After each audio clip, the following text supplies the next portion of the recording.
Carissimi amici, ben ritrovati ad un nuovo appuntamento con Spazio Vostro qui a Televenezia. Come sempre il format vuole portare alla vostra attenzione temi, personaggi e contenuti che trattano del nostro territorio, della nostra cultura e della nostra società. E oggi lo facciamo con un volto noto e conosciuto e molto amato dal pubblico, ovvero Walter Basso. Ciao e benvenuti a tutti i telespettatori. Buongiorno Walter, Buongiorno a te. Benvenuto Grazie. a Spazio Vostro, benvenuto a Televenezia. Grazie, gentilissimi. Grazie. Allora, Walter Basso, se mi permetti, noi siamo anche amici, quindi possiamo darci del tu. Ma Siamo certo, qui ma ci mancherebbe, in una formula abbastanza, diciamo così, tranquilla e ma certo, colloquiale, ma certo. però ci tengo anche un po' a presentare quello che tu, è stata un po' anche la tua carriera, che è molto vasta perché, insomma... Sì, abbastanza. Diciamo. Però cerchiamo un po' di condensarla, per Certo. dopo poter parlare invece, io ci tengo molto, di questo libro che è Gli Sì. Angeli dai Musi Neri, che è uno degli ultimi libri che appunto Walter Basso ha pubblicato, ma ritorneremo dopo su questo tema. Innanzitutto quindi Walter Basso, ex giornalista, pubblicista, editore, Sì. nativo del Campo San Pierese. Campo San Pierese, esatto. Campo San Piero proprio. Sì, diciamo. Campo San Piero. Dal 95 ha pubblicato circa 90 libri, molti di più sicuramente. Non lo so neanche io. Neanche tu non lo sai. Molti vari in lingua veneta, e sia nel settore umoristico che poi anche quello della tradizione proprio Sì, culturale locale veneta, ed è per tutti conosciutissimo anche per essere la spalla di Moreno Morello nel noto TG satirico Striscia la Notizia. Esatto. Ti chiedo, Dimmi. da quanti anni collabori con Moreno Morello e fai parte del cast satirico, e com'è poi quel mondo diciamo sì, televisivo? un po' particolare, diciamo, anche come trasmissione è molto particolare. È una grande famiglia effettivamente, è una grande famiglia dove si lavora tutti assieme e non esiste che si fa qualcosa che non sia reale, controllato, stracontrollato. Io Moreno mi chiama soprattutto quando c'è da fare qualcosa di satirico, di divertente, particolarmente veneto, quindi diciamo pure in Veneto che ha bisogno di un Mona, mi chiama e io faccio il Mona ma a pagamento. Ecco, diciamo. Bene. Allora non sei Mona del tutto. Sì, sono 21 anni, credo di essere il collaboratore, non certamente l'inviato, perché non sono un inviato, più anziano e che sono più anni che è là, con la stagione appena terminata, da poco.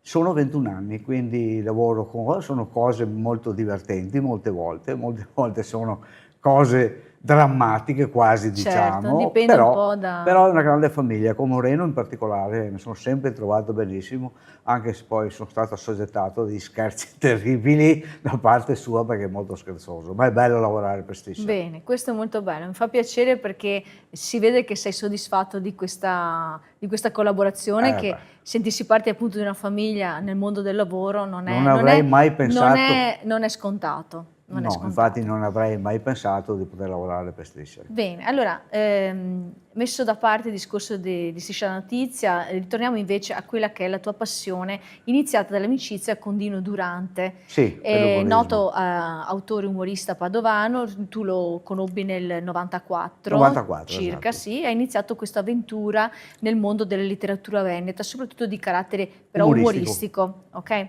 Insieme avete pubblicato 2 dizionari che sono ancora in non sono più disponibili nessuno dei due. Non sono più disponibili, però sono diventati molto importanti perché sono in lingua veneta. E poi hai trattato anche 4 annate di una particolare agenda umoristica veneta. Per le banche. Esatto, più la tua rivista La Sganassada. Nata con Dino però, diciamo. Sempre con lui, di satira sempre in lingua veneta e italiana. Poi hai la tua casa editrice, la Scantabauchi. Scantabauchi, esatto, perché era nata con l'intento di servire un po' solo a me, diciamo, come umorista, poi invece si è ampliata e stampiamo di tutto. Pubblichi anche per altri autori, certo, di Scantabauchi. Poi hai scritto anche testi per musical e 3 spettacoli teatrali. 4, sì. 4, ok. E diversi test anche per dei cabaret, cioè non ti è mancato praticamente niente. Le commedie mi sono mancate, non ho mai voluto farle. Ok, però hai collaborato con il noto duo padovano Le Bronze Querte. Sì. e poi ha prodotto, che continui ancora a farlo, l'almanacco. No, quello è cessato con il Covid, 17 annate, Ah, di ma fatto quando è 17 iniziato il anni. Covid ho smesso Quindi per... l'almanacco umoristico Loco si è fermato. Se è morto, diciamo, Loco è morto. È morto. No, perché col Covid era molto Ha difficile preso il trovare gli Covid. sponsor, perché era molto Beh, certo, costoso. sì. E quindi è durato 17 anni contro i 40 dell'astrologo di Dino Durante, che mi ha detto lui di proseguire su questa linea, mi aveva consigliato. Ok, e nel frattempo hai pubblicato anche un libro autobiografico da un titolo molto particolare che è La fatica da essere uomo. Sì, per E- non si intende uomo in senso diverso, a parte gli scherzi, si intende la fatica di essere Sì, uomo certo. per esperienze di vita mie non molto piacevoli. Anche questo poi è diventato uno spettacolo teatrale. Certo, certo. E hai collaborato anche per trasmissioni televisive e Sì, anche radiofoniche, di cui sei stato anche co-conduttore, sì, sì. co-conduttore. E hai Lingue e diretto, dialetti era sì. da Milano. Poi nel 2009 invece hai diretto un docufilm dal titolo Filò, che Filò. poi si svolgeva all'interno, Di una stalla veneta, esattamente, ancora con le mucche dentro. come si faceva il Filò appunto una Chiuso con volta. 3-4 attori e 2 bambini dentro, con un caldo boia in E agosto, beh, d'altronde, poverini, con e le abbiamo mucche. girato con le mucche, con anche coi boas, tutto qua, rumori, Non mancava tutto in niente, diretta. umori, Ok. odori Oh, e tutte le tutto. Esatto, caratteristiche del filò. esatto. E l'ultima pubblicazione era stato il manuale del perfetto evasore fiscale, poi Ah sì, datato quello che ho fatto, quest'anno, l'ultimo umoristico l'anno l'ultimo scorso. Tutti i trucchetti, naturalmente per scherzo, per Senti, evitare di pagare e andare in galera poi successivamente. ok, ascoltami, le tue opere sono sempre di carattere satirico e comiche. Da cosa, sì, più o meno, Sì, da cosa e da chi ti sei ispirato per appunto portarle avanti e soprattutto perché è importante per te preservare il valore della lingua veneta? certo. Allora, l'idea è nata leggendo i libri di Durante perché la mia proprio intuizione da quando ero bambino, pensa che andavo a prendere il giornale La Famiglia Cristiana dal mio Santolo, il mio padrino, che abitava vicino a Certo. casa mia, me lo prestava, e iniziavo a leggere dall'ultima pagina perché c'erano le barzellette una volta sulla Famiglia Cristiana. Quindi ho sempre avuto questa idea dell'umorismo, mi è sempre piaciuto. Poi a 16 anni ho cominciato a leggere Dino Durante, è diventato il mio autore locale preferito in assoluto, ho tutti i suoi libri. E cosa ho fatto? Ho deciso anch'io un giorno, preso dalla disperazione, perché sul lavoro andava male, mi sono trovato a casa, perché prima facevo un altro lavoro, e ho scritto un libro imitando lo stile, Mhm. niente copiato da Dino, perché poi l'ho fatto vedere anche a lui e mi ha Però è detto stato il guarda tuo sei mentore, forte, diciamo. è stato il mio mentore. Addirittura quando lui è mancato, Sì? tutti mi chiamavano l'erede spirituale di Dino Durante, poi l'aveva inserita lui questa cosa. Io ho sempre detto, io non Bene. sono l'erede spirituale, sono l'allievo di Dino, perché Beh, come beh, lui non ne nascono più. però hai portato avanti Sì, quella certo. che era la sua Ma lui era mission. pazzo, simpaticamente, lui era scatenato per delle storie da raccontare incredibili. Il valore della lingua veneta è È perché il grande sociologo Acquaviva ha sempre detto che quando un popolo perde il suo idioma, la sua lingua, certo, perde la sua identità. Infatti, dimenticare le origini, perché la lingua veneta ha origini ancora da millenni, diciamo, se certo, parliamo del Veneto proprio si parla del latino da Roma. sì, Quindi dimenticare quello vuol dire quasi disonorare i nostri genitori, i nostri i nonni, nostri avi. i nostri avi. Quindi il Veneto deve vivere, si modifica continuamente. È in programma un'opera mia che farà capire questa cosa. Non sveliamo, non No, che sì, comunque spoileriamo, che si modifica ma sta continuamente, arrivando ma tra sta poco. arrivando per il Natale, prima di Natale Quindi ti sarà disponibile. aspettiamo per Ok. questa nuova Quindi presentazione. questo è importante, non bisogna dimenticare le nostre origini, tutto qua. Bene, quindi abbiamo un Walter Basso umorista, un Walter Basso che si occupa di questo, poi a un certo punto della tua vita Sì, decidi di iniziare a intraprendere una strada diversa. sì. L'umorismo viene messo un po' da parte e cominciamo e Posso bere cominci. un secondo? Certo, certo, rifocillati pure, perché abbiamo parlato abbastanza. Sono a Satollo, basta.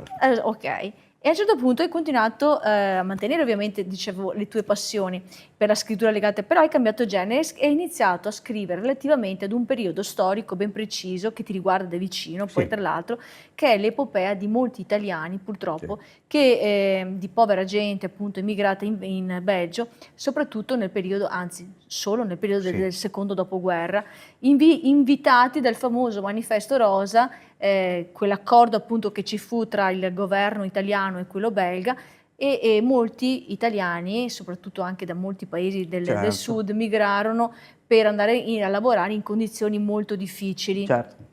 Tu hai scritto, qui abbiamo, come vedete, questo è l'ultimo di una, se vuoi Vabbè, prendere anche gli altri così li mostriamo, questo è tanto fai Gli vedere questo angeli che è dei il Musineri, terzo, certo, questo è dedicato alla fino silicosi. all'ultimo respiro, questo è dedicato alla silicosi, che è una delle malattie che colpisce il minatore. 40% circa dei minatori, Sì, ma anche adesso nelle fonderie dove si certo, respirano polveri certo, di questo silicio. Quello diventava è sì, dedicato a questo. a questo. Carne da miniera è il secondo, Quello è stato valutato al quinto posto tra i 10 libri migliori degli ultimi anni per le stragi italiane nel mondo, quindi molto certo. importante, mai fatto da nessun da un autore né in Italia né in Belgio. Questo E è il questo è primo, stato il primo. dedicato a mio padre, il romanzo Verità della vita di mio papà e di mio zio. Mio papà è morto per la silicosi appunto dopo 10 anni di miniere in Italia. E mio zio invece è morto sepolto vivo nel 57, 7 mesi dopo Marcinella, a meno 1030 metri sottoterra, Lui era sepolto nel vivo. bacino di Charleroi, giusto? Nel bacino di Charleroi, che era il peggiore, il più pericoloso di tutti i 4-5 bacini del Belgio. E su questo ci fermiamo. Cari amici, ci ritroviamo più tardi a Spazio Vostro, un attimo di pubblicità e poi ritorniamo qui con Walter Basso. Grazie. Eccoci, siamo di nuovo qui in studio a Spazio Vostro in compagnia di Walter Basso. Abbiamo parlato sinora di quella che è stata e quella che è la sua carriera lunghissima, la sua partecipazione al TG satirico Striscia la Notizia, come spalla appunto di Moreno Morello, la sua esperienza con il grande e noto appunto, autore padovano appunto Dino Durante, però noi adesso vorremmo concentrarci sul tema delle donne, perché lui ha portato, tra l'altro, poi questo libro che vedete qui, Gli angeli dei Musineri, anche alla presenza e al cospetto del Senato. Esatto. In questo Insieme, tra siamo l'altro. insieme perché ho avuto l'onore di accompagnarti, è stato un piacere. L'onere. L'onere perché... No, è stato un piacere, è stato un piacere, no, è stato un piacere, lo sai, ed è stato sicuramente anche un motivo di orgoglio anche per me esserti accanto. Allora, perché? Perché dicevamo prima, a un certo punto della sua carriera ha deciso di iniziare a scrivere, come abbiamo visto prima, questi libri, questo è il quarto e l'ultimo che è dedicato, però è dedicato completamente alle donne. Allora, io ti chiedo perché hai cambiato genere rispetto alla letteratura umoristica e poi hai iniziato appunto hai deciso di iniziare a parlare del Belgio. Allora, preciso che comunque la vena umoristica butta ancora, come si dice, perché anche a fine anno uscirà un libro particolare. E lo stiamo aspettando. Però diciamo ho alternato, ho dedicato molto tempo a questa ricerca perché la mia famiglia ha dato 2 persone, 2 uomini alla causa del carbone in Belgio, mio padre appunto e mio zio. E non avendo mai ringraziato come sarebbe stato giusto mio padre per quello che aveva, i sacrifici che aveva fatto, perché aveva fatto 11 anni di Africa prigioniero, uno in Francia come minatore, 10 e mezzo in Belgio come minatore, 2 in Svizzera come contadino e poi a lavorare a Porto Marghera qui e a portare sacchi. Una vita dura e difficile. Con la silicosi. E poi con la E allora ho ritenuto opportuno dedicare un ricordo tardivo, però quando ho iniziato col primo libro, che è stato un bel successo anche in Belgio, perché è stato presentato 3-4 posti in Belgio. Ti hanno anche accolto molto bene, poi tra l'altro mi molto dicevi. bene, esatto, Sì. che è la critica e tutto. Ho deciso di valutare questa sequenza temporale delle migrazioni in Belgio dal 1946 in poi e ho visto che erano coinvolte migliaia e migliaia di famiglie italiane.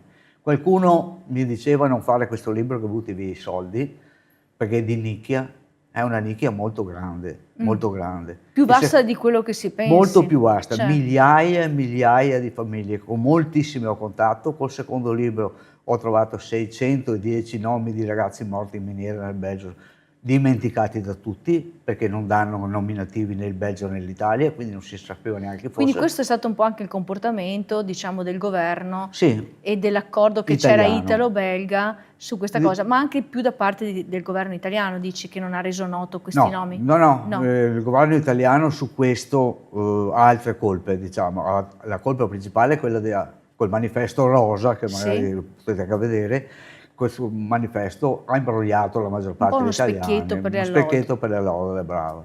E poi li ha dimenticati. Li ha Certo. dimenticati anche da morti, perché ricordano solo Marcinelle, perché non potevano fare a meno. Ricordiamo Marcinelle 8 agosto del 8 agosto del 56. 56, diciamo che ci sono stati 136 morti italiani contro 262, più italiani che belgi, che erano 97. Certo. E là è finito un po' quello che era il razzismo tra minatori soprattutto, non tanto di tutto il popolo belga. Diciamo che ho fatto il secondo libro e anche il secondo è stato valutato dalla critica tra i 10 migliori, come avevamo Parliamo detto prima. carne da miniera. Carne da miniera. Quello è stato presentato anche in Limburgo, a Genk. Poi ho fatto Fino all'ultimo respiro, dedicato a tutti i morti che circa dicono, non fonte ufficiale, dicono sui 40.000, su Per 140.000 silicosi, per la silicosi. silicosi. Presentato anche questo in Belgio. Tra cui anche tuo papà. Sì, tra cui mio padre. E poi questo, quando avevo pensato di chiudere, ho detto le donne. E le donne? Le donne. Eh sì, si parla tanto anche della problematica in questi anni, no? Della violenza di genere, eccetera. Tra l'altro il libro è diviso in 3 parti, c'è un preambolo giusto iniziale in cui tu parli proprio della situazione della donna sia in passato, ma anche a livello attuale. Sì. Poi c'è una seconda parte dove tu racconti proprio della vita delle donne in quel periodo, che adesso ne parleremo, e poi la terza parte sono le testimonianze. Esatto. Giusto? Vedo che l'hai letto perfettamente, quindi sei informatissimo. Guarda, non so se si vedono, ma ci sono anche le note. Guarda, io sono una che quando mi presento l'autore devo essere preparata. Fa piacere, perché qualcuno legge la prima pagina, un incendio. No, tu lo sai che sono una che che studia. Lo so. Allora, parliamo delle donne. Sì. Allora, gli uomini, si sa, andavano sotto oltre 1000 metri, 1370 al massimo, in condizioni disastrose, con la paura ogni giorno che con il grisù che arrivasse. Sotto c'erano i cavalli anche che, poverini, aiutavano nel trasporto. Ciechi, certo. Però sentivano anche il gas, quando si fermavano, il gas che era in odore, i sapori, i cavalli lo sentivano. Oppure il movimento dei topi. Oppure i topi quando scappavano verso l'aria indicavano che c'era una fuga di grisù, gas di metano, indolore e incolore. Torniamo alle donne. Allora, queste povere donne che già venivano da una guerra, perché era appena finita, ovviamente, raggiungevano i loro mariti o fidanzati oppure figli, certo, per stare con loro, e dovevano abituarsi innanzitutto a una nuova vita, quindi una doppia fatica, quindi tanto dovevano digerire ancora in qualche maniera le difficoltà che avevano sostenuto durante la seconda guerra mondiale, dove gli uomini erano impegnati nei campi al fronte, nei campi di battaglia, oppure nei campi di detenzione, eccetera. Ecco, quindi a un certo punto decidono di raggiungere i loro mariti o i loro fidanzati, eccetera. Che cosa trovarono? Questo vale anche per le donne che hanno atteso in Italia i loro uomini, che poi magari sono state anche tradite, non li hanno più sentiti, oppure sono morti, sono spariti. Quindi tutte quante. Chiaro che quelle che sono andate là sono quelle che hanno dovuto le difficoltà maggiori. Le difficoltà maggiori innanzitutto di inserirsi in una società che non conoscevano, perché loro erano abituati a vivere in Italia, in campagna o in montagna, logico, quindi non conoscevano neanche la lingua italiana stessa. Tante c'era anche erano analfabete, e quindi la maggior parte semi-analfabete. Certo, quindi dovevano scontrarsi anche con una lingua nuova, con tutto, con un ambiente nuovo, con un clima nuovo, una cultura diversa. Raccontami. Allora, la prima difficoltà era quella di uscire dal paese dove magari non erano mai uscite, per andare a Milano, dove c'era il centro raccolta, prendere il treno, magari i giovani ragazzi, ancora con i bambini, perché magari a 18-19 anni avevano già figli, ma erano già sposate, altre donne già sfatte da troppo lavoro nei campi, nelle cose del genere, incontro in uno stato che non avevo mai sentito nominare il Belgio, il paese, Charleroi, Liegi, Sì, Genk, nomi che non dicevano nomi niente. sconosciuti. Un viaggio di 50 ore, tipo quelle che facevano per portare, non uguale, ma similare a quelle per portare gli ebrei. Però utilizzarono gli stessi mezzi, però. Stessi mezzi, non uguali, Non stessi, però stessi molto mezzi, simili. partivano dal binario 6, dove erano partiti. Certo. Arrivavano là, venivano caricate su dei camion e portate dove dovevano. Loro speravano di trovare una casa, e trovavano o una baracca, oppure un hangar dove tenevano le armi e i prigionieri durante la Certo. guerra, e basta. Poi però nel tempo questa cosa Nel tempo. migliorò. E più, Vennero costruite le casette. Certo, poi però prima, loro dal momento che arrivavano, la delusione enorme di trovare una casetta, magari dicevano andiamo come fa ogni donna innamorata, Certo.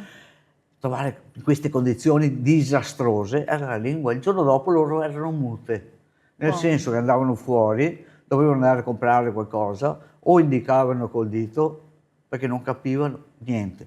Avevano delle vicine italiane, perché questi campi servivano solo per gli italiani, anche turchi e altri, però molti italiani.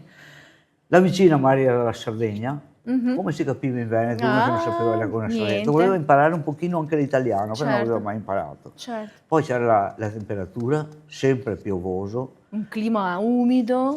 A Charleroi, dove abitavo io, era chiamato le Pays Noir, il paese nero, perché era sempre coperto tra il fumo e la polvere di carbone che regnava ovunque. Quindi si trovavano là e avevano perso la famiglia, la madre, le amiche, i fratelli, tutti, ed erano obbligate a restare sempre in casa, perché gli uomini non volevano in gran parte che lavorassero, certo, perché era la mentalità comune che era l'uomo, e dovevano seguire i bambini non sapendo la lingua. Addirittura in Limburgo la mamma che ho intervistato, Rocco Granata, che è il famoso cantante di Marina, ancora vivente, famosissima canzone. Sua mamma è andata là prima dei 30 anni, è morta pochi anni fa, quindi sui 90 anni, non ha mai imparato il fiammingo. Diceva solo buongiorno e buonasera. Ma tu sai che in Belgio Marina è conosciutissima e la cantano ha tantissimo? venduto 100 milioni di dischi in tutto il mondo. Un anno dopo la cantava anche Kennedy. No, ma io ho avuto una piccola digressione. Mio figlio ha avuto uno scambio con un ragazzo belga e cantava Marina. Sì, ma Marina... Pensa che era nata una canzone che nessuno voleva pubblicare, per accontentarlo, questo ragazzo. Ne hanno stampate 300 copie che ha venduto lui. Tanto in giro con la macchina. E poi è diventato un successo mondiale. E poi è diventato un successone mondiale. 100.000 copie, 100 milioni di copie in tutto il mondo. Poi queste povere donne avevano anche la paura quella della nube nera che si alzava magari prima della nube nera si alzava il suono della sirena. Il suono della sirena, certo. Vuol dire che c'era qualcosa che... Un incidente. Che normalmente quando partiva la sirena l'incidente era mortale. Ah, ok. Quindi le donne correvano, perché erano molto vicine a me, le donne si precipitavano i cancelli che venivano chiusi e doveva attendere, perché erano tante le donne. E là era come estrarre un biglietto alla lotteria, vivo o morto, vivo o morto. Poteva essere 1, potevano essere 5, potevano essere 10 fino a 24 morti in una volta sola in Belgio, senza andare a Marcinelle 262. Poi pian pianino questo fenomeno si ridusse un po', nel senso il discorso del razzismo degli italiani chiamati maccaroni, diciamo, la cosa si attenuò e le donne si iniziarono anche ad emancipare perché si legarono poi anche le donne belga che erano molto più... Diciamo, tra donne è stato un po' più difficile, almeno all'inizio, fino agli anni 50, perché le donne belghe erano un po'... Mentre le italiane erano invidiose un po' delle belghe perché erano molto più aperte come mentalità, sia dal punto di vista come donne che potevano andare in giro fumando quegli anni per la strada, nei bar, potevano gestire un bar, potevano gestire una trattoria, potevano gestire di tutto un negozio tranquillamente e più erano molto aperte anche dal punto di vista, diciamo, sessuale, sentimenti. Se un uomo piaceva ci andavano insieme gli uomini, non erano molto curati, pensa fino agli anni 50 non conoscevano nemmeno le mutande, quindi faccio per gli uomini.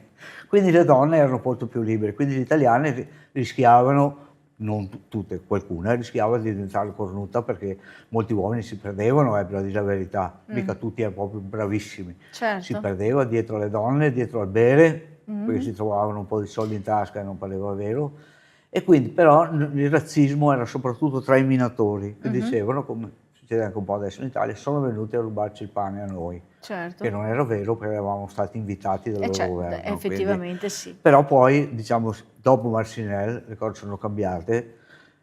Una giornalista di origine italiana, però belga ormai, ha scritto un bell'articolo, sono venuti a morire a casa nostra, o con Certo. noi, adesso non mi ricordo esattamente. Il razzismo è pressoché sparito. Noi italiani prima loro ci chiamavano maccheroni, Sì. maccheroni, e noi li chiamavamo pot de terre purì, patate marce, C'è, perché qui certo. c'era un Qui un scambio, certo diciamo. contrasto. In miniera però c'erano in miniera i capi, però sottoterra c'era una grandissima solidarietà. Per fortuna, per fortuna. Allora ci fermiamo perché il nostro tempo a disposizione è finito, Certo, è passato molto veloce, devo dire, perché sempre il tempo passa veloce. il tempo passa veloce, anche perché l'abbiamo trascorso bene insieme, abbiamo raccontato la carriera di Walter Basso e soprattutto ci siamo soffermati su questo libro molto importante che vi invito a leggere. Dove lo possono trovare? Beh, lo possono chiedere anche alla mia casa editrice, che è info@edizioniscantabauchi.it, Ok. oppure nel sito www.walterbasso.it, Ecco, abbiamo dato tutte o anche su Amazon, sulle anche su librerie. Amazon. Certo. Abbiamo dato tutte le indicazioni possibili per trovare questo e anche gli altri. Anche gli altri. Anche gli altri, Ma oppure, sono in esaurimento, ma diciamo, il va primo bene. non si trova più, forse lo ristampo in questi giorni. Adesso vediamo. Intanto in attesa appunto di questo nuovo arrivo Certo. per Natale, ti rinviterò di nuovo Certo, qui a grazie, Spazio volentieri. Vostro per darti la possibilità di raccontare quale novità editoriale porterai e noi ci salutiamo e ci Certo. diamo appuntamento alla prossima settimana. Grazie di Grazie a essere voi. stati con noi. Grazie, Grazie Walter, grazie a grazie voi. della tua presenza Ma qui ci mancherebbe, a è Spazio stato un Vostro piacere. a Televenezia. Grazie. Grazie.